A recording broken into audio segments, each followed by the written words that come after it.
Assalamualaikum warahmatullahi wabarakatuh. Innal hamdalillah nahmaduhu wa nasta'inuhu wa nastaghfiruh wa na'udzu billahi min shururi anfusina wa min sayyiati a'malina. Man yahdihillahu fala mudilla lahu wa man yudlil fala hadiya lahu. Asyhadu an la ilaha illallah wahdahu la syarika lahu wa asyhadu anna Muhammadan 'abduhu wa rasuluh sallallahu alaihi wa ala alihi wa sahbihi wa sallama tasliman katsiran. Amma ba'd. Alhamdulillah, kita panjatkan puja dan puji syukur kita kepada Allah Subhanahu wa taala atas segala limpahan nikmat, rahmat dan karunia-Nya. Salawat serta salam tak lupa kita curahkan kepada Nabi kita Muhammad sallallahu alaihi wasallam dan juga kepada keluarga beliau, istri beliau dan para pengikut beliau dengan baik sampai hari kiamat. Para imam subhanallah, alhamdulillah kita lanjutkan apa yang sudah kita bahas pertemuan yang lalu. Bagaimana janji Anda untuk menyelesaikan buku ini dan tidak tersisa hanya tinggal sedikit saja. Insyaallah kita selesaikan pada malam hari ini. Yang mungkin nanti diputus sebentar sholat maghrib lalu kita lanjut lagi sampai azan isya insyaallah dan akan selesai ya. Di pertemuan yang lalu pembahasan kita berhenti di telaganya Rasulullah SAW yang mana sudah dijelaskan setelah setiap Nabi memiliki telaga ya, yang mana arti dari telaga adalah majma'ul ma', tempat berkumpulnya air, yang mana yang dimaksud telaga secara syariat atau al-haud itu adalah majma'ul ma' alladzi nasabahu Allah lin Nabi sallallahu alaihi wasallam, tempat berkumpulnya air yang Allah sudah siapkan untuk Rasulullah sallallahu alaihi wasallam fi awsatil qiyamah, yang tepatnya nanti berada di hari kiamat setelah seseorang atau setelah manusia semua diberdirikan di padang mahsyar, lalu mereka telah akan mampir ke telaganya Rasulullah sallallahu alaihi wasallam. Dan kita sudah sampaikan hadis-hadis dan ijma' dari kalangan para ulama as-salaf tentang adanya telaganya Rasulullah sallallahu alaihi wasallam. Salah satunya hadis yang sudah kita baca, ma baina baiti wa minbari rawdatun min riyadil jannah wa minbari ala haud. Antara rumahku dan mimbarku ada taman dari taman-taman surga dan mimbarku berada di atas telagaku. Ini membuktikan bahwasanya telaga Rasulullah itu benar adanya, dan itulah ijma' yang dinukilkan oleh banyak dari kalangan para ulama, Ibnu Abi Zamanain, Abul Qasim At-Taimi dan yang lain-lain mengatakan bahwasanya ahli sunnah wal jamaah beriman kepada telaganya Rasulullah sallallahu alaihi wasallam, dan bahwasanya telaga itu Allah yang memberikan kepada Rasulullah sallallahu alaihi wasallam, dan barang siapa yang minum dari telaga tersebut maka mereka tidak akan kehausan selamanya. Itulah keyakinan ahli sunnah wal jamaah. Begitu juga akidah ahli sunnah wal jamaah meyakini bahwasanya telaganya Rasulullah itu sudah ada dari sekarang. Sekarang ini sudah ada. Sebagaimana kata Rasulullah sallallahu alaihi wasallam, "Inni baina aydikum salatun." Aku akan berada di hadapan kalian, di depan kalian, aku akan datang duluan ya, kepada telaga. Wa ana alaikum syahid, dan aku akan menjadi saksi kepada kalian atau atas kalian. Inna mau'idakum al-haud. Tempat meeting point kalian semua denganku itu ada di telaga nanti. Rasulullah sudah kasih tahu kita semuanya nanti akan berjumpa di mana? Di telaga. Wa inni la anzuru ilaihi min maqami hadza, dan aku sudah lihat telagaku itu dari tempatku berdiri sekarang, kata Rasulullah. Jadi dari dulu Rasulullah SAW sudah kasih tahu, saya sudah lihat telaga itu dari sekarang. Yang tidak mungkin Rasulullah lihat telaga jika telaganya tidak ada. Ya, selanjutnya para Rasulullah kita jelaskan di pertemuan yang lalu tentang bagaimana sifat-sifatnya telaga. Yang mana kita sebutkan bahwasanya telaga memiliki 9 sifat. Sifat yang pertama, airnya lebih putih daripada susu. Yang kedua, wanginya lebih wangi daripada misik. Lalu teko-tekonya lebih banyak jumlahnya dari bintang di langit. Dan kemarin sudah ada yang hitung jumlahnya bintang ada berapa. Ya, jumlah ngarang tapi banyak, meskipun ngarang tapi banyak. Lalu sifat yang selanjutnya, man syariba minha fala yadhma abadan, yang minum tidak akan kehausan lagi selamanya. Yang mana dikatakan oleh sebagian para ulama, yang berhasil minum air telaganya Rasulullah kemungkinan besar dia tidak masuk neraka, karena orang yang di neraka itu akan kehausan. Nah, yang minum air telaganya Nabi tidak kehausan selamanya, kata Rasulullah SAW. Ini berarti lampu hijau buat dia, bahwasanya kemungkinan besar dia tidak akan masuk neraka. Ya. Zawayahu sawa, bentuknya simetris, ya, bentuknya ujung sama ujungnya itu sama. Ahla minal asal, lebih manis daripada madu. Memiliki dua aliran. Ini di sini ada mis kemarin, karena salah menyampaikan. Satunya, Anda bilang dari emas, satunya dari dedaunan surga. Yang lebih tepatnya adalah dari perak. Ya, dua. Itu saluran dari sungai Al-Kautsar yang ada di surga mengalir ke telaganya Rasulullah SAW. Dan dua salurannya, satunya terbuat dari emas, satunya dari warik, yaitu al-fiddah, yang kita kenal sebagai perak. Ya. Yang selanjutnya abarikuhu dhahabun wa fiddah, tiko-tikonya yang sebanyak bintang di langit tadi itu terbuat dari emas dan perak. Dan juga besar telaganya Rasulullah SAW adalah masirata syahr, sepanjang perjalanan 1 bulan. Ya. Di satu riwayat Rasulullah masih tahu seakan-akan perjalanannya itu dari Son'a ke tempat ada di Suriah sekarang. Dan kalau kita lihat di Google Map, perjalanan jalan kaki dari tempat itu yang Rasulullah bilang, nama kotanya dari Son'a sama satu lagi tempatnya, ada lupa namanya, di Asyam, 31 hari. Persis Rasulullah bilang masirah tasyahr, perjalanan 1 bulan. Dan kalau dilihat sekarang Google bilang 31 hari jalan kaki. Jika tidak berhenti 31 hari. Persis seperti yang Rasulullah sebutkan.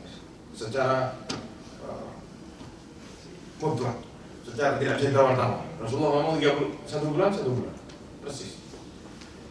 Lalu yang selanjutnya yang belum kita bahas di pertemuan yang lalu berkaitan dengan telaga adalah kelak ada orang-orang yang diusir dan tidak boleh ikut minum dari telaganya Rasulullah SAW. Siapa orang-orang tersebut? Disebutkan di sini oleh Syekh, inna aqwaman yuzaduna 'anil haud. Ada kaum-kaum yang diusir dari telaga. Fala yashrabuna minhu, mereka tidak akan minum dari telaga tersebut, sebagaimana Rasulullah SAW bersabda, walladzi nafsi biyadihi, demi zat yang jiwaku ada di genggamannya, ya, demi Allah maksudnya, la azudanna rijalan an haudhi, aku akan usir orang-orang dari telagaku. Terus mau masuk, tidak boleh, minggir, tidak bisa masuk. Kama tuzadul gharibatu minal ibli 'anil haud, sebagaimana onta orang nyasar ke rombongan onta orang lain. Mau ikut minum di tempat minumnya unta orang, diusir pasti sama peternaknya. Sama persis seperti itu. Nanti, wah ini bukan, ini tidak bisa, minggir. Gabung sama kaum muslimin, gabung sama umatnya Rasulullah, jalan sama-sama. Tapi, ente minggir, jangan di sini, tidak boleh masuk. Ya, subhanallah. Pertanyaannya sekarang, siapa mereka? Ya, yang pertama disebutkan adalah al-murtad, orang-orang yang dulunya Islam, namun mereka murtad, keluar dari Islam, sebagaimana disebutkan oleh Abu Hurairah radhiyallahu anhu bahwasanya Rasulullah SAW bersabda, yaridu alayya yaumil qiyamati rahtun min ashabi, akan datang di hari kiamat kepadaku sebagian atau kelompok dari sahabat. Fa yujlauna 'alal haudhi, namun mereka disingkirkan dari telaga, tidak boleh masuk. Fa'akul, lalu aku katakan, kata Rasulullah, ya Rabb, ashabi, ya Allah, itu sahabat anak, sahabat Nabi. Fa'akul, innaka la ilma laka bima ahdathu ba'da. Kamu tidak tahu, wahai Muhammad, apa yang mereka buat setelah meninggal. Innahum irtaddu ala ajmalihim qahra, mereka murtad putar balik seperti agamanya yang ada. Tidak para jemaah orang yang putar balik murtad setelah peninggalannya Rasulullah? Ada tidak? Siapa yang merangi? Siapa yang merangi? Abu Bakar diperangi sama Abu Bakar. Ya imam dia mati murtad di atas kemurtadan, dia akan diperangi sama Abu Bakar, atau sebagian mereka kembali lagi masuk Islam. Yang mati itu diperangi sama siapa? Abu Bakar. Katanya Syiah, yang murtad itu Abu Bakarnya. Katanya Syiah yang murtad siapa? Abu Bakarnya. Padahal yang merangi orang-orang murtad itu siapa? Abu Bakar. Jangan sampai ahli sunnah tidak tahu sama ini. Oh, muslim, apalagi di negeri sini, ya dipikir perawakannya sama-sama Islam, wajahnya agak ke timur tengahan, dipikir sama-sama Islam, ternyata Syiah. Hati-hati ya, Pak. Jangan sampai kita terlena. Tidak yang laki, tidak juga yang perempuan. Ya, mereka membenci para sahabat Rasulullah SAW, dan yang paling dibenci sangat dahsyat itu Abu Bakar Siddiq dan anaknya Aisyah radhiyallahu anha. Itu dua orang paling dibenci sama Syiah, dan juga Umar bin Khattab yang menghancurkan negeri mereka, Al-Majus, penyembah berhala atau penyembah api. Ya. Siapa yang hancurin? Umar bin Khattab. Siapa yang perintahkan berangkat tentaranya? Abu Bakar Siddiq, dilanjut sama Umar bin Khattab radhiyallahu anhu. Benci sama dua orang. Makanya kata Syiah, dua sahabat ini yang pemimpinnya ahlun nar, Umar sama Abu Bakar. Bahkan dulu ada beberapa kerabat atau ya, orang dekat kita pernah diutus ke sana di tempat mereka sekolah, karena mereka dulu tidak tahu ya. Di zamannya Pak Harto dulu beasiswa berangkat ke sana ke Iran untuk sekolah. Subhanallah. Di sana katanya Abu Bakar sama Umar itu dijadi injek-injekannya WC. Injekan sebelah kanannya Abu Bakar, injekan sebelah kirinya Umar. Sampai seperti itu mereka benci sama Abu Bakar dan ulama ahli sunnah bilang, siapa yang benci sama sahabat, mereka bukan kaum muslimin, bukan orang Islam, alias murtad. Ya mungkin, nah ini yang kita bahas ini, tidak bisa minum telaganya Rasulullah Sallallahu Alaihi Wasallam. Disebutkan oleh Abu Abbas Al-Qurtubi rahimahullah, "Falladhi sara ilaihi al-baji wa khairuh wa huwa al-ashbah." Disebutkan anna haula alladhi yuqalu lahum hadzal qaul nasun nafaqu wa taddu min as-sahabah. Ini yang disebut sama Rasulullah dalam hadis ini adalah sekelompok orang-orang munafik dan sekelompok yang lain orang-orang yang murtad dari kalangan para sahabat Nabi Shallallahu Alaihi Wasallam. Mereka semua nanti akan digolongkan fayuhsyarun fi ummatin Nabi Shallallahu Alaihi Wasallam. Mereka akan dikelompokkan nanti di pada mahsyar ikut sama kelompoknya umatnya Rasulullah SAW. Tapi saat berjalan umatnya Nabi mau ke telaga, mereka disuruh minggir semuanya, tidak boleh masuk ke telaganya Rasulullah SAW. Itu yang pertama, akan diusir dari telaganya Rasulullah SAW. Yang kedua, dan ini banyak membuat panas kupingnya para ahlul bid'ah, yang akan diusir oleh Rasulullah dari telaganya adalah para mubtadi', para ahlul bid'ah. Rasulullah SAW bersabda, "Ana faratukum 'alal haud." Aku akan maju duluan ke telagaku. Di saat para raja tidak datang ke satu tempat, melainkan tempatnya sudah disteril dulu, suruh kirim anak buahnya, suruh minggir orang-orang, saya melewat. Ya itu tidak cuma. Di saat pemimpin satu negeri, ya kalau mau datang ke satu tempat, tempatnya harus dijaga dulu, dibersihin dulu, ya kasih ya sinyal semuanya harus mati. Ingat dulu kita ya ada pembesar dari negeri kafir mau datang, itu sinyal satu distrik mati semuanya, Pak. Tidak bisa hidup untuk keamanannya dia. Ya. Datang ke Indonesia, datang ke lagi. Ya. Harus steril, aman semuanya, safe sudah, baru tuh orang datang. Kalau Rasulullah enggak, ana duluan datang ke sini. Ana siapin dulu untuk umat ana mau minum di sini. Rasulullah datang duluan. Ya. Ana faratukum 'alal haud. Wa la yurfa'anna ma'i rijalun minkum thumma la yuhtalajanna duni.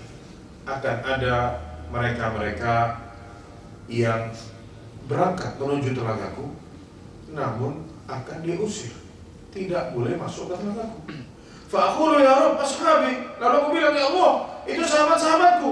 Fa'yuqal innaka la tadri ma ahdatsu ba'da. Engkau tidak tahu apa yang mereka buat mengada-ada dalam agama ini setelah sepeninggalanmu. Dikatakan oleh Imam Abdul Bar rahimahullah, yang dimaksud oleh Rasulullah SAW dalam hadis tersebut adalah kullu man ahdatsa fid din, semua yang ngada-ngada dalam agama, bikin tata cara beragama yang baru, tidak pernah diajarkan oleh Rasulullah SAW, ma la yardahu Allah, yang tidak diridhoi oleh Allah, wa lam ya'zan bihi Allah, dan tidak diizinkan oleh Allah, fa huwa minal muttaridina atau minal matrudina 'anil haud.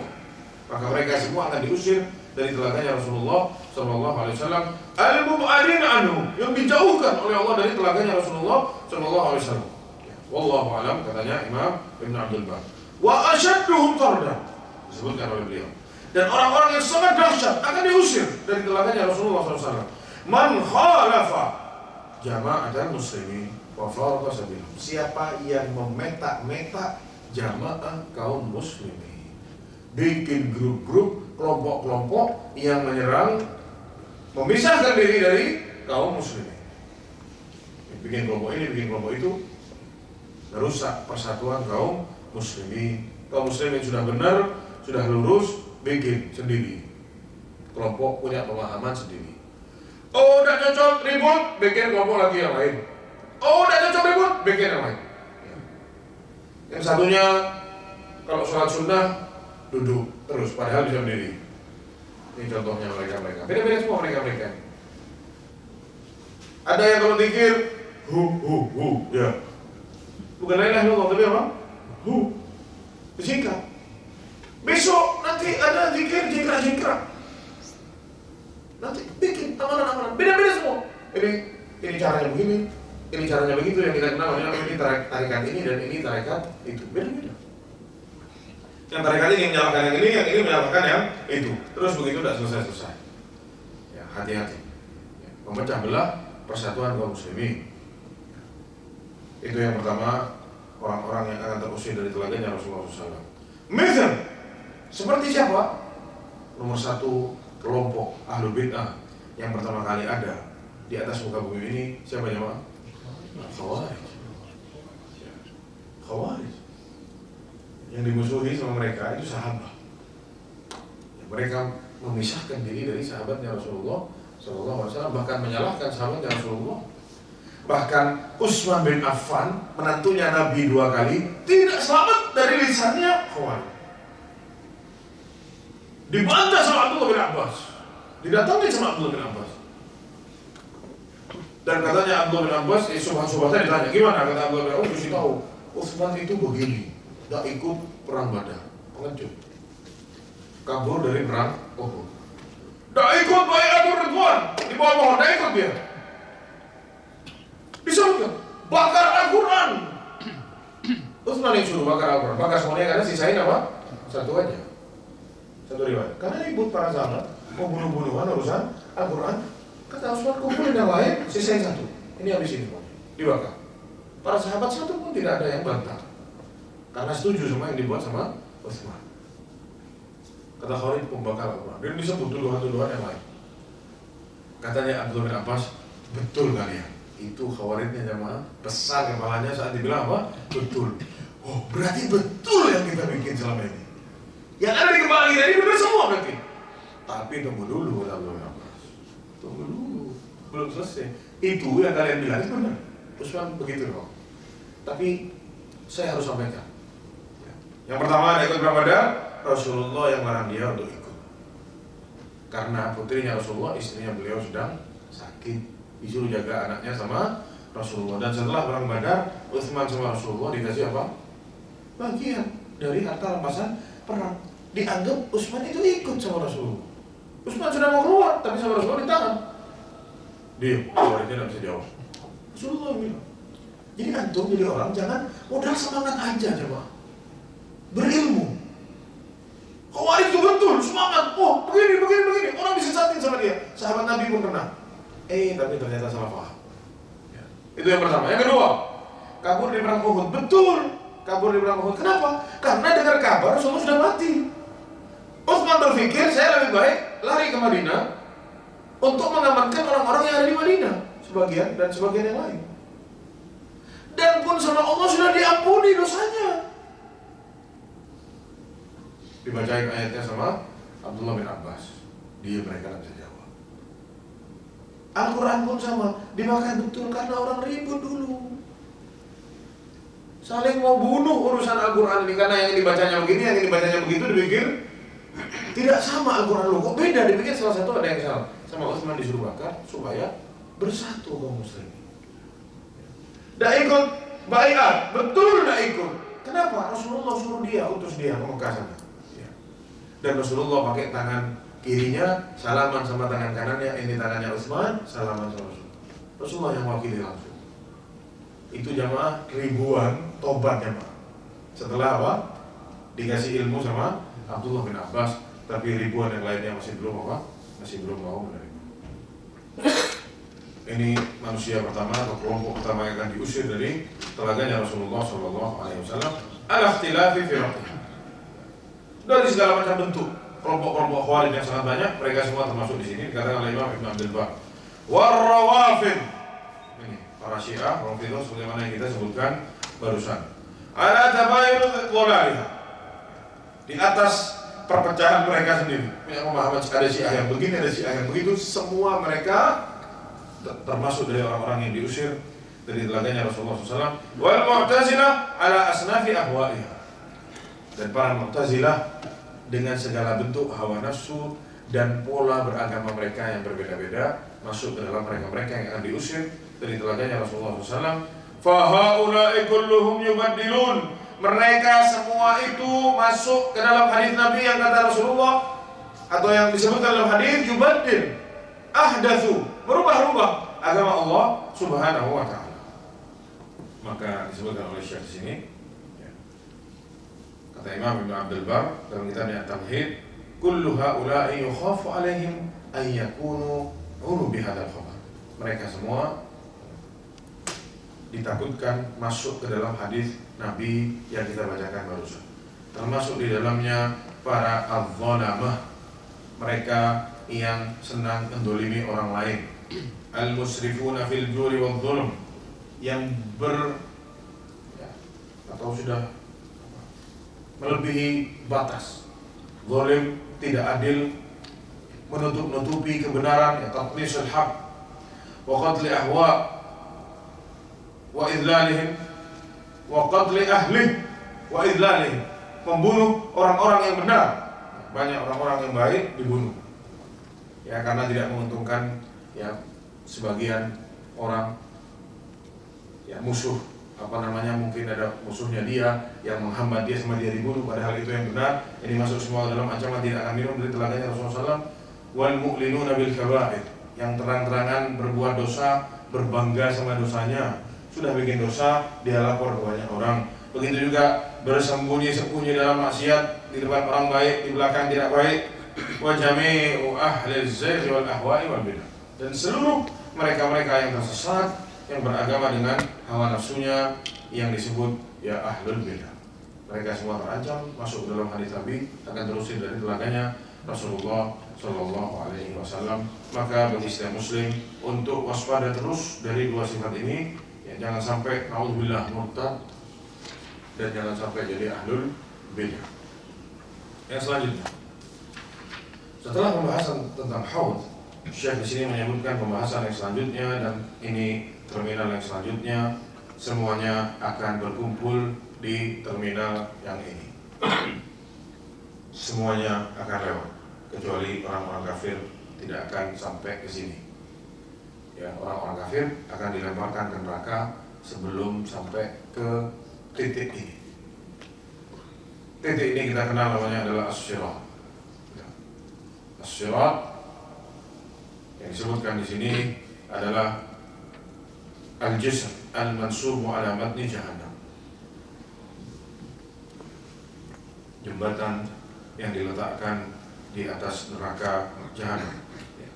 Dan disebutkan oleh Imam Bukhari di dalam sahihnya babus sirat, kata beliau bab tentang as-sirat, beliau memberi nama lain yaitu jisru jahannam, jembatannya neraka jahannam.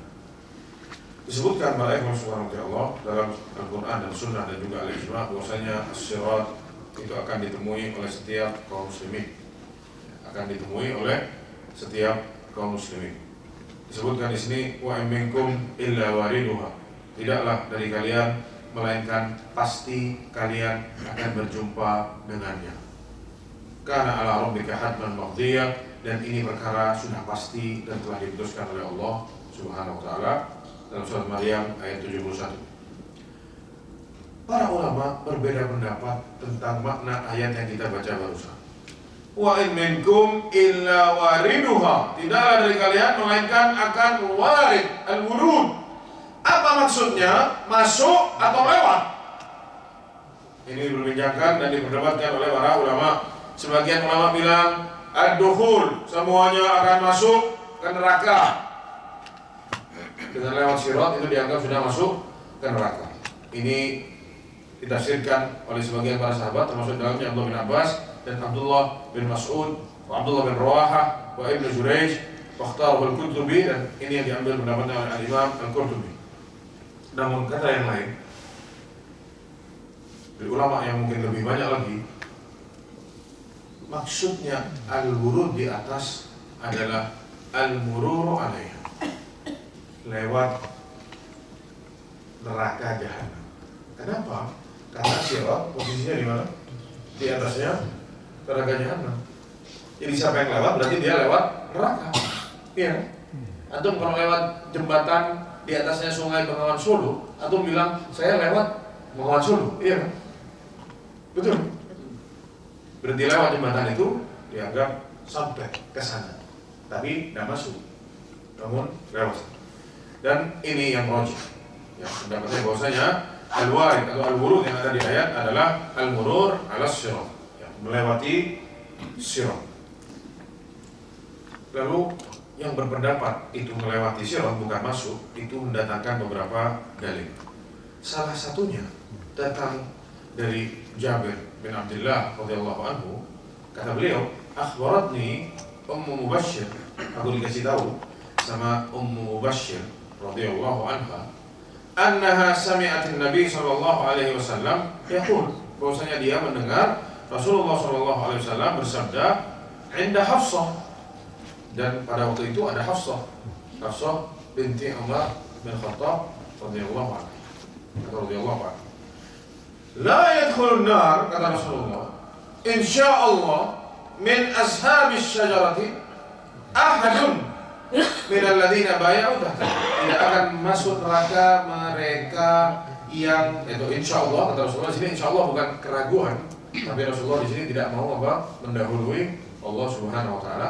Insyaallah min ashabis syajarah, dari orang-orang yang berbaiat di bawah pohon. Ahadun, satu pun tidak akan ada yang masuk neraka yang ikut baiat di sana. Katanya Hafsah, bala ya Rasulullah. Tentu ya Rasulullah, kata Hafsah, ada orang-orang yang akan masuk neraka meskipun sudah apa? Sudah baiat. Katanya Hafsah, wa in minkum illa wariduha. Di sini maksudnya apa? Hafsah itu menafsirkan warid itu sebagai apa? Dukhul, masuk. Tapi sama Rasulullah apa? Bantahara, sama Rasulullah ditegur, salah kamu. Dimarahin sama Rasulullah. Hafsah bilang, ya, wa in minkum illa wariduha, tidak kalian pasti warid, masuk, dukhul. Tapi sama Rasulullah ditegur, salah. Kata Nabi sallallahu alaihi wasallam, ya, "Tsumma nunajjil ladzina taqaw wa nadhuru dzalimin fiha jithiya." Tapi orang-orang yang bertakwa, kata Allah, akan diselamatkan oleh Allah. Adapun yang zalim akan terjatuh di sana. Jadi maksudnya apa? Kata Rasulullah, bukan masuk tapi lewat.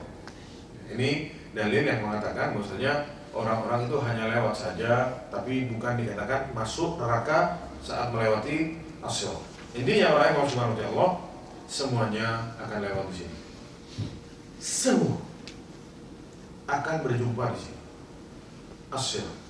Makanya dulu Anas bin Malik radhiyallahu anhu, ya, saat Rasulullah ceritakan kepada para sahabatnya bagaimana kelak dahsyatnya hari kiamat, ya, Anas itu takut, ya. Katanya Anas, "Aina ajiduka ya Rasulullah?" Nanti di hari kiamat Ana bisa temui kamu di mana ya Rasul? Karena Anas pernah dengar Aisyah radhiyallahu anha tanya sama Nabi, "Apakah nanti engkau ingat sama keluargamu ya Rasulullah di hari kiamat? Sama karib kerabatmu?" Yang membuat Aisyah menangis, ya, takut besok dia dilupain bahwasanya dia itu istrinya Nabi. "Apa engkau akan melupakan kami ya Rasulullah, istrimu, keluargamu semuanya?" Katanya Rasulullah, "Amma fi thalathati mawatin fala yadhkur ahadun ahadan." Adapun di 3 tempat tidak akan ada manusia ingat sama siapapun. Nafsi, urus diri sendiri. Lah bapak sama anaknya, ada anak sama bapaknya, ada anak sama ibunya, ibu sama anaknya, siapapun, suami, istri, tidak ada urusan. Semuanya mikir dirinya sendiri. likulli imri'in minhum yawma idzin sya'nu yughni. Semuanya punya urusan yang menyibukkannya nanti. Kata Rasulullah, yang pertama, inda tata'il suhuf, saat buku catatan amalnya dibagikan, tidak ada orang yang ingat sama orang lain. Dari saking takutnya, dari saking bergetar, semuanya merasakan takut. Sampai dia tahu bukunya diletakkan di kanan atau di tangan kirinya. Yang kedua, kata Rasulullah SAW, indal mizan, saat amal solehnya ditimbang oleh Allah SWT, atau amalannya secara umum ditimbang oleh Allah SWT. Dan yang ketiga, indas sirat, saat semuanya ada di sirat, tidak ada yang ingat sama siapapun, semuanya ingat sama diri sendiri, melihat pemandangan yang sangat dahsyat, yang sangat mengerikan berada di atas atau berada di hadapan wajahnya. Lalu kata Anas radhiyallahu anhu, aina ajiduka ya Rasulullah yaumil qiyamah? Ana bisa ketemu kamu di mana di hari kiamat ya Rasulullah? Kata Rasulullah, cari ana di 3 tempat ini, karena ana pasti ada di situ. Ya. Cari ana di mana tadi? Di tempat saat dibagikan buku, atau di al-mizan, atau di sirat. Pasti tidak akan meleset, ana ada di salah satu tempat ini. Dan ini sejalan sama sabda Rasulullah sallallahu alaihi wasallam. Kata Rasulullah, wa yudrabu siratu baina dhahranai jahannam, kelak sirat akan diletakkan oleh Allah SWT, dipasang di atas 2 punggung neraka jahanam. Fa aqulu awwal man yajuz minar rusuli bi ummati, aku adalah orang yang akan pertama kali diizinkan oleh Allah dan umatku untuk melewati as-sirat. Wala yatakallamu yawma idzin ahadun illa ar-rusul, dan semuanya tidak ada yang bisa berbicara satu kalimat pun kecuali para rasul saja. Itu pun para rasul hanya mengucapkan Allahumma sallim sallim, ya Allah, umatku melewati, Allah selamatkan. Itu saja yang Rasul katakan. Tidak ada yang bisa berbicara, tidak ada yang ingat antara satu dengan yang lain. Ini hadis yang kita baca membuktikan bahwasanya as-sirat benar adanya.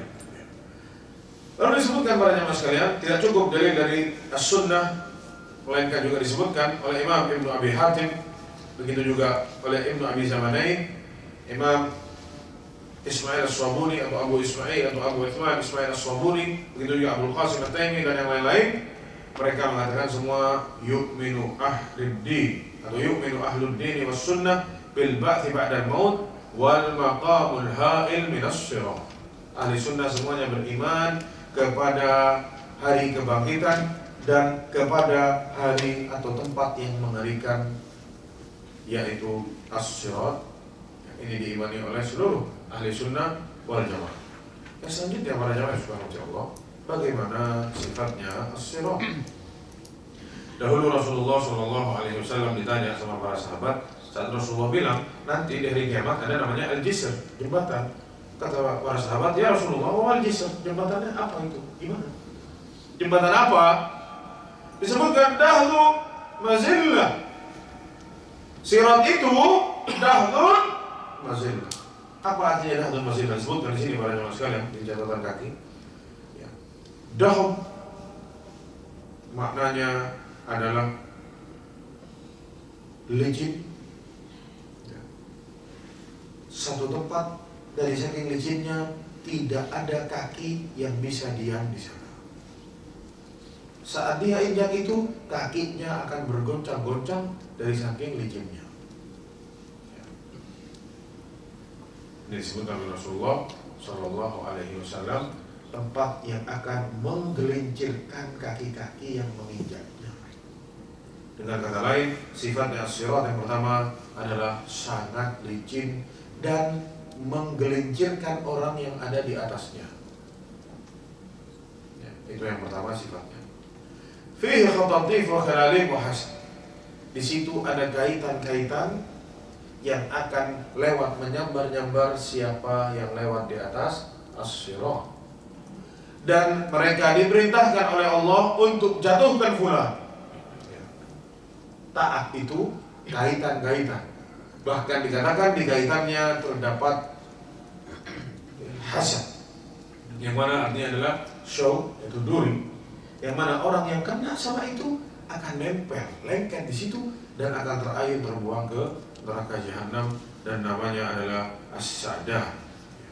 Diperintahkan oleh Allah, siapa yang sama Allah diperintahkan tabrak, ditabrak sama dia, ya, supaya orangnya jatuh ke neraka jahanam.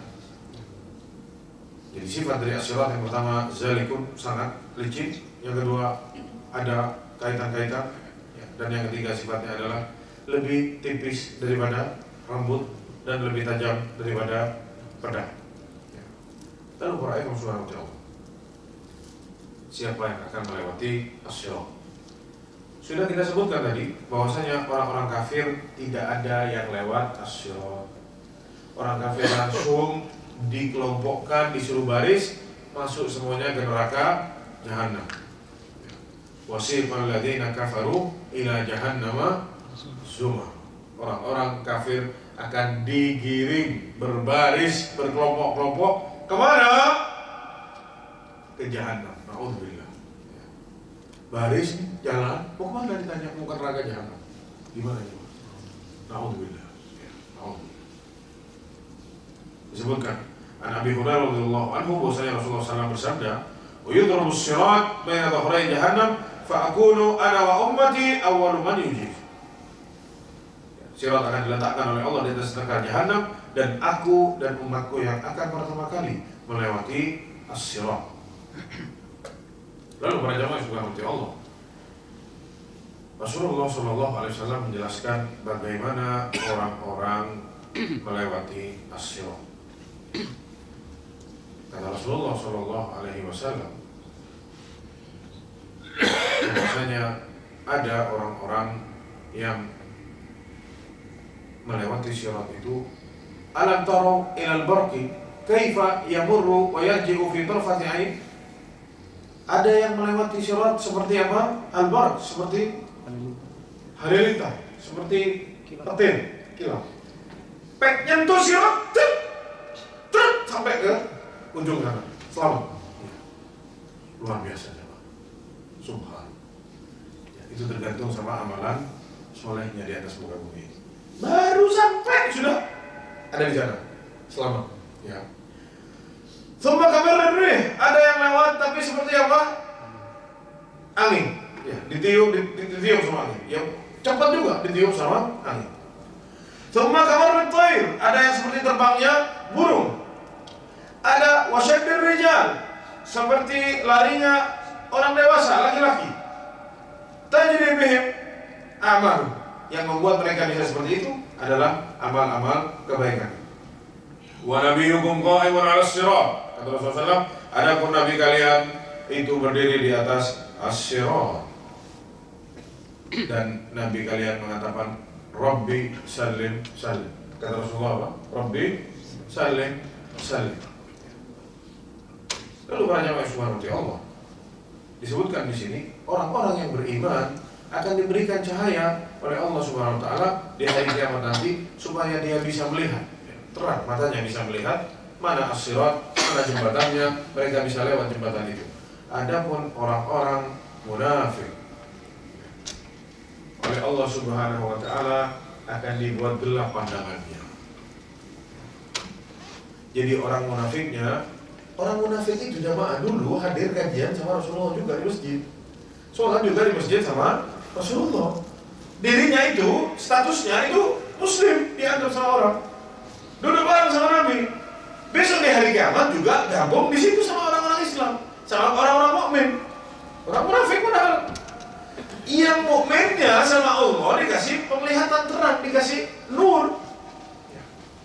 Yuqahul iman nuran, thumma yattabi'unahu, dikasih cahaya, disuruh ikuti cahayanya. Kelihatan semua jalan dengan jelas. Adapun orang-orang munafik gelap jamaah. Orang munafiknya bilang, ya, anak ikut ya, anak gelap gak kelihatan. Orang munafiknya mau ikut orang-orang mukmin. Sudah saya gelap ini tidak kelihatan, kata dia. Ini yang mukminnya kelihatan, munafiknya tidak kelihatan. Ya, mengerikan jemaah. Padahal sama-sama baru satu grup.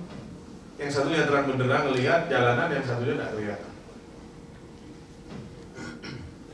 Dipikir mereka bisa gabung ke sana kemari, bisa cari pertolongan. Tidak bisa jemaah, semuanya urus amalannya masing-masing. Makanya Nabi selalu bilang, jangan kita sibuk sama cibiran orang. Di hari kiamat besok masing-masing. Yang cibir kita besok tidak ada urusan sama kita besok di hari kiamat. Dicibir orang melempem,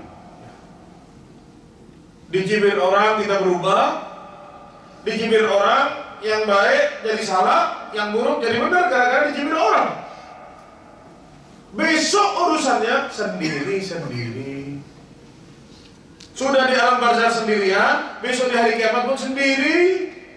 Yang mukmin, yang lurus mustaqim dikasih sama Allah cahaya, yang aneh-aneh termasuk dengan orang munafik gelap gulita. Tidak bisa tumpang menumpang, numpang senter, tidak bisa juga. Nafsi urusannya masing-masing. Lalu para Rasulullah Allah dijelaskan di sini juga, setelah manusia melewati as-sirat, berhasil semuanya, sudah sampai ke tepi sini, sudah kita bahas di pertemuan yang lalu. Di hari apa? Waktu itu kita bahas, entah hari Jumat atau hari Sabtu yang lalu. Orang-orang mukmin yang sudah berhasil sampai di sirat, mereka akan minta kepada Allah, karena mereka cari keluarganya, cari kawan-kawannya, kok tidak selamat. Akhirnya mereka doa minta sama Allah supaya apa? Yang jatuh ke neraka diselamatkan. Ada yang sudah dimakan sama api neraka sampai ke setengah lututnya, ada yang sampai sudah ke lututnya di luar. Akhirnya minta dikeluarin sampai akhirnya tidak tersisa lagi seorang mukmin di neraka jahanam. Lalu mereka akan berjumpa sama yang namanya Al-Qantarah, satu tempat yang oleh para ulama diperdebatkan. Apa itu Al-Qantarah? Ini terminal yang terakhir sebelum pembahasan tentang surga dan neraka. Disebutkan sebagian ulama mengatakan tarfus sirat mimma yanil jannah. Ujungnya sirat katanya, Qantarah. Kata sebagian ulama. Sebagian yang lain bilang sirat itu adalah jisr, jembatan lain, satu tempat yang berbeda dari as-sirat. Posisinya Al-Qantarah ini ada di antara sirat dan surga. Disebutkan para jamaah sekalian, yakhrusul mu'minuna minan nar, saat orang-orang mukmin sudah selesai dari neraka, fayubasuna 'alal qantarati bainal jannati wan nar, mereka akan digurung oleh Allah, dimasukkan ke salah satu tempat oleh Allah, ke Qantarah, yang mana itu adalah tempat yang posisinya antara surga dan neraka. Maksudnya surga neraka kita paham, surga di depannya, neraka sudah lewat, ada di belakangnya. Ini maksudnya sirat, sudah selamat dari neraka. Fayumtassu li ba'dihim min ba'd madhalim kanat bainahum fid dunya, dan di situ akan dibalas semuanya kezaliman antara manusia dengan manusia yang lain yang dahulu ada di dunia. Mungkin sudah dimaafkan, tapi mungkin jika masih ada tersisa daerah dalam hati, semuanya akan diselesaikan di sana. Ini dongkol-dongkol dalam hati, iri, dengki, sakit hati, pernah dicibir misalkan dan lain-lain. Mungkin di dunia sudah dimaafkan, tapi mungkin masih ada dalam hati tidak enak, sakit hati sama orang. Semuanya akan diselesaikan di sana. Semuanya akan diselesaikan di sana. Sampai betul-betul hati seseorang yang masuk surga bersih dari apapun itu yang namanya kebencian.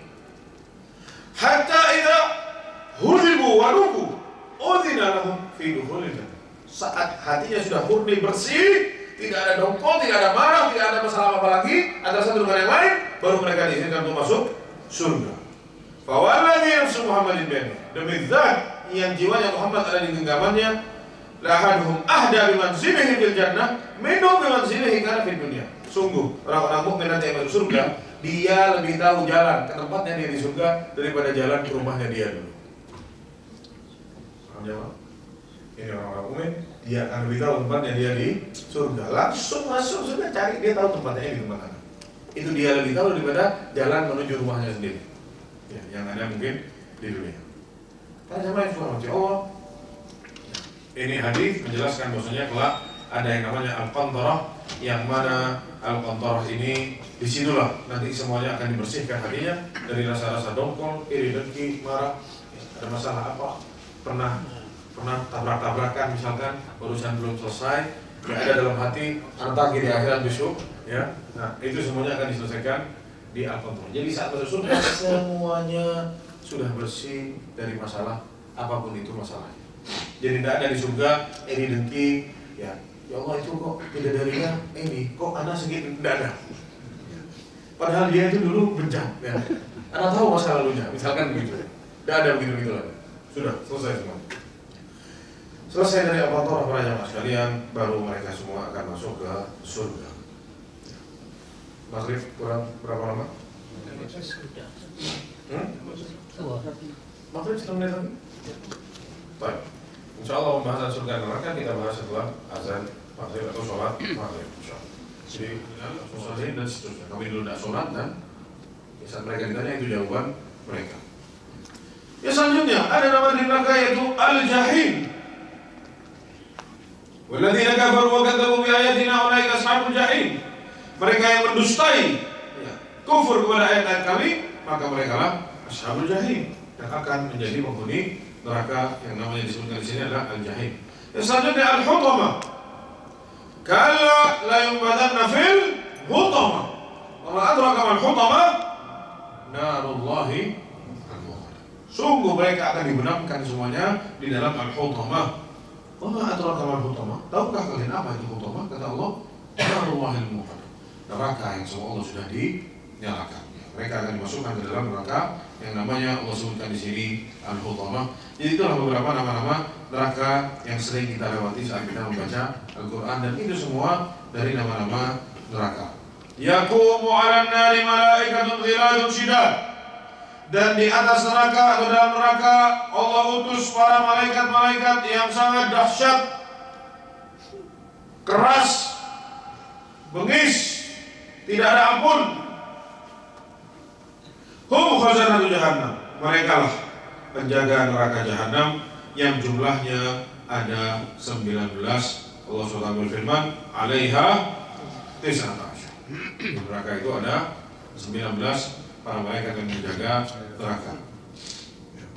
Begitu juga Allah sebutkan dalam surat At-Tahrim ayat 6, ya ayyuhallazina amanu qu anfusakum wa ahlikum nar 'alaiha malaikatun ghiladun syidadun la ya'sunallaha ma amarahum wa yaf'aluna ma yu'marun. Maksudnya di neraka itu terdapat malaikat-malaikat yang keras,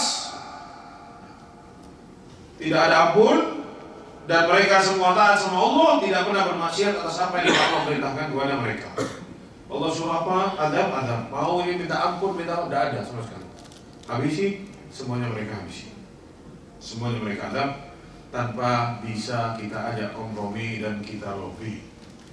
Sedahsyat-dahsyatnya hukuman di atas muka bumi ini, jamaah, manusia itu ada rasa rahmatnya.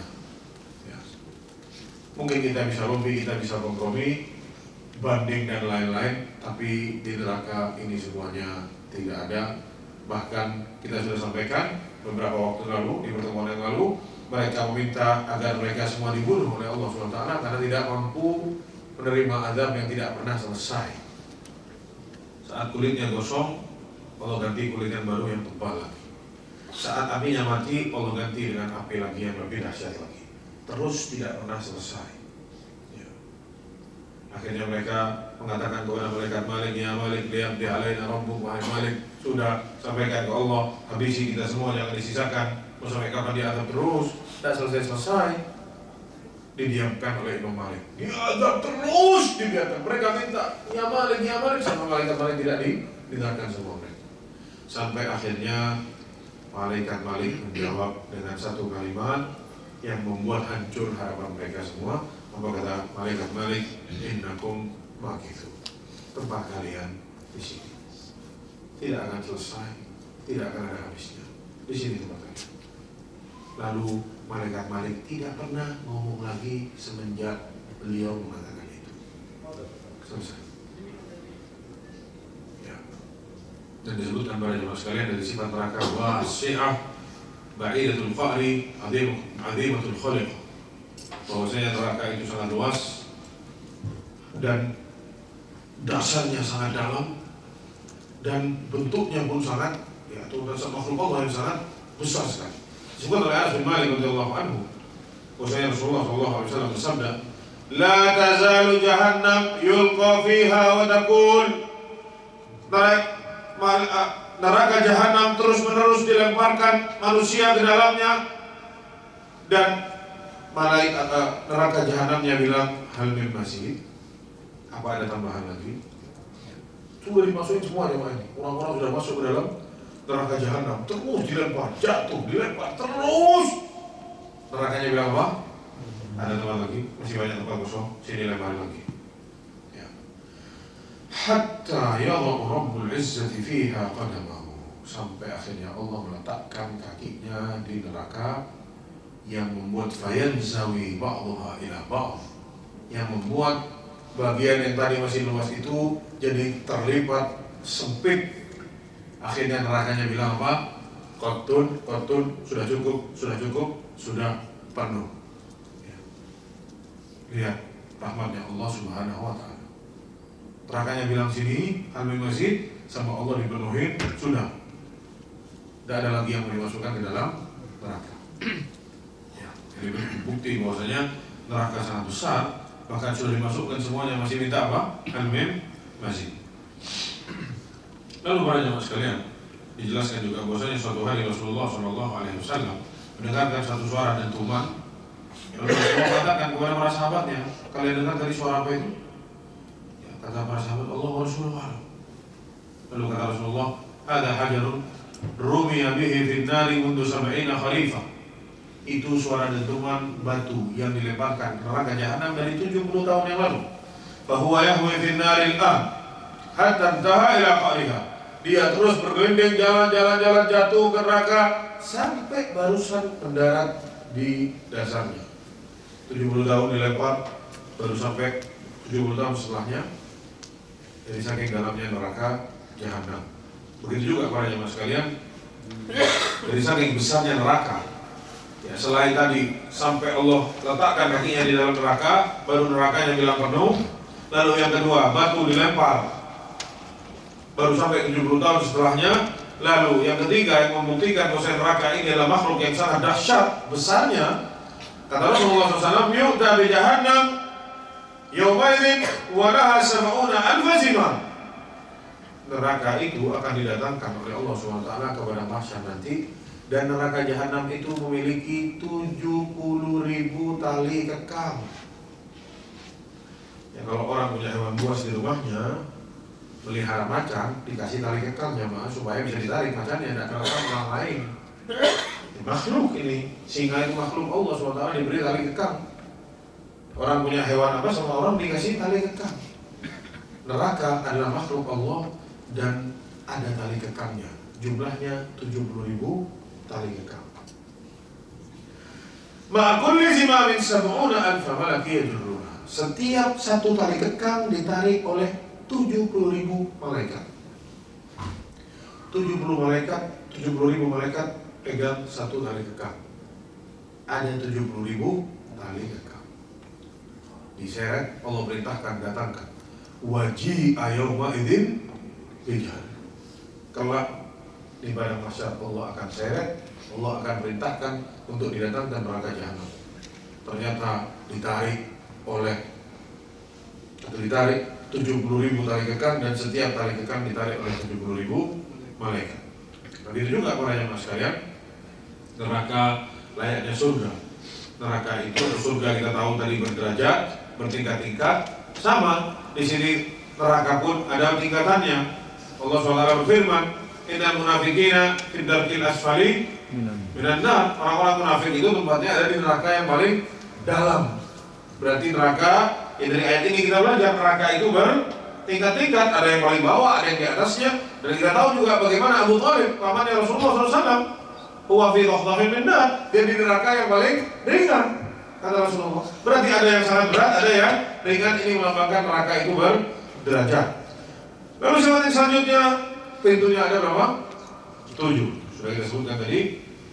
Laha sab'atu abwab, kata Allah. Neraka itu punya 7 pintu. Dalam surat Al-Hijr ayat 44. Wa quduhan nas wal hijarah, bahan bakar untuk menghidupkan neraka itu adalah bebatuan dan manusia. Bahan bakarnya jamaah itu bebatuan dan manusia.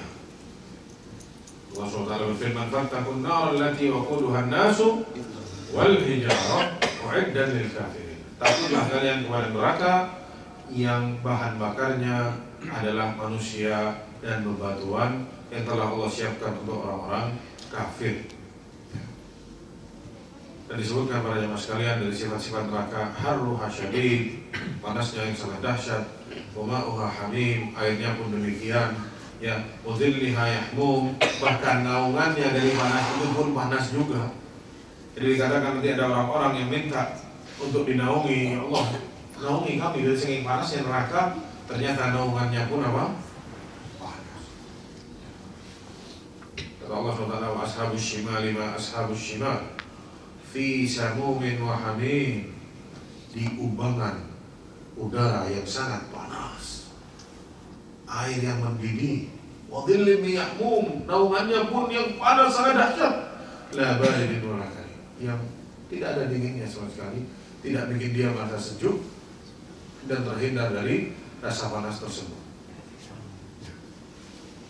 Dan juga Allah Subhanahu wa taala berfirman, la dhalilin wa la yughni minal lahab. Ya, itu naungannya tidak bisa membantu kamu dari rasa panasnya neraka. Dan juga disebutkan api yang ada di dunia ini itu 1 bagian dari 70 bagian neraka yang nanti ada di akhir.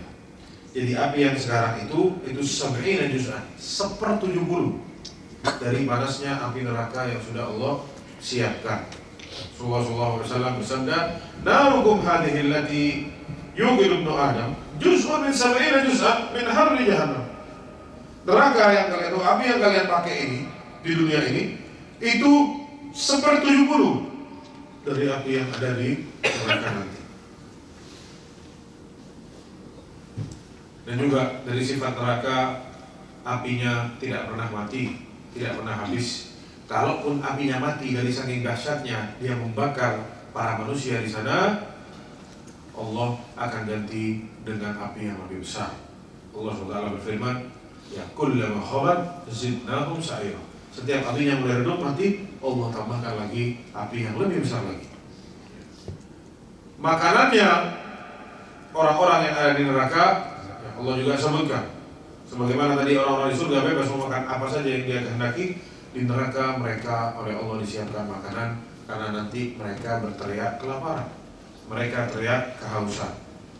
Allah SWT berfirman, laisa lahum ta'amun illa min dhari la yusminu wa la yughni min ju'. Ini setiap Jumat dibaca oleh para imam saat sholat Jumat, surat Al-Ghasyiyah. Makanannya tidaklah mereka dapatkan melainkan semuanya berduri, tidak bisa ditelan, berhenti di kerongkongan. La yusminu wa la yughni min ju', yang tidak bisa membuat orang mendapatkan rasa kenyang dalam perutnya dan juga tidak memberi gizi kepada orang yang memakannya. Tidak ada gunanya dia makan itu, hanya mendapatkan azab buat yang memakannya. Begitu juga salah satu makanan di dalam neraka adalah sajaratuz zakum, yang mana jika dimakan itu berubah wujud menjadi seperti minyak panas yang meletup-letup di dalam perut orang yang memakannya. Allah SWT berfirman, inna sajaratuz zakum ta'amul athim. Pohon zakum itu, buah zakum itu makanannya para pendosa. Kal muhli yaghli fil butun, seperti minyak panas yang mendidih di dalam perut-perut orang yang memakannya. Kal ghalil hamim, seperti air yang mendidih. Minyak sama air, mana lebih panas coba? Yang membuat jebol usus-usus dan perut-perut mereka semua. Begitu juga sifat dari makanan yang ada di neraka, bahwasanya mereka semuanya berduri. Allah SWT berfirman, Inna ladaina ankalan wa jahima, kami memiliki yang azab-azab yang ada dalam neraka jahanam, wa ta'aman dha ghussatin wa adzaban alim. Kami akan ada balasan nanti di neraka jahanam, dan di dalamnya ada makanan-makanan yang berduri. Makanannya hampir semuanya dikatakan berduri. Begitu juga minuman-minuman yang ada di surga. Allah SWT sifatkan bahwasanya minumannya membuat jebol usus-usus mereka yang meminum minuman di neraka. Wasuqu ma'an hamiman faqatta'a am'a'ahum, mereka diberi minum air yang mendidih yang terpaksa mereka minum dari saking hausnya mereka, yang ternyata membuat jebol perut dan usus mereka. Dan Allah sifati bagaimana keadaan mereka yang ada di neraka jamaah saat mereka mulai makan dan minum apa yang Allah siapkan di sana. Min waraihi jahannamu yusqa min ma'in sadid, dan kelak di neraka jahanam mereka akan diberi minum salah satunya dengan cairan nanah, yang cairannya jika diteteskan ke muka bumi ini manusia akan mati tersiksa dengan bau busuknya setetes, namun nanti itu akan disuguhi kepada mereka-mereka yang ada di neraka jahanam. Yatajarra'uhu wa la yakadu yusighuhu wa ya'tihi al-maut min kulli makanin wa ma huwa bimayyit. Mereka terpaksa untuk minum itu. Mereka tidak bisa untuk minum, tapi harus mereka minum. Tidak ada pilihan lain. Ya'tihi al-maut, kematian ada di sekitar mereka min kulli makan wa ma huwa bimayyit, tapi mereka tidak pernah mati. Dan terus semakin hari adabnya semakin terus. Haus mau minum, tapi nada gimana? Harus minum. Mati mengelilingi mereka, seakan-akan mereka mau mati, tapi mereka tidak pernah mati. Adapun pakaian-pakaian orang-orang di neraka, sebagaimana di surga Allah memberikan kepada mereka pakaian, maka di neraka pun mereka oleh Allah SWT diberikan pakaian. Walladzina kafaru quti'at lahum thiyabun min narin yusabbu min fawqi ru'usihimul hamim. Mereka oleh Allah, orang-orang kafir itu telah disiapkan pakaiannya pun dari neraka jahanam. Pakaiannya itu adalah bagian dari neraka jahanam, digunakan dan dipakaikan kepada mereka layaknya mereka pakai baju besi yang membuat hancur tubuh mereka. Yusabbu min fawqi ru'usihimul hamim, lalu akan disiramkan di atas kepala mereka air yang mendidih. Lalu para jemaah sekalian, Syekh di sini menyebutkan sebagaimana tadi di surga bertingkat-tingkat, dan pembahasan terakhir adalah surga yang paling ringan atau orang yang terakhir masuk surga. Syekh di sini juga menyebutkan wa akhtimu bi ahwani ahli nari azab. Aku tutup pembahasan ini dengan azab neraka yang paling ringan.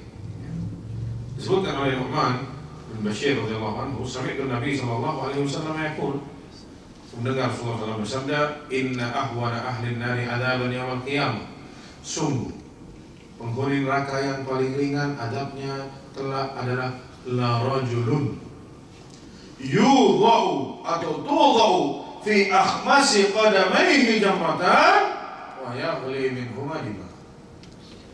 Seseorang yang Allah pakaikan sendal dari neraka jahanam yang membuat kepalanya mendidih, yang membuat otaknya mendidih. Yang kena api kakinya saja, tapi otaknya apa? Mendidih.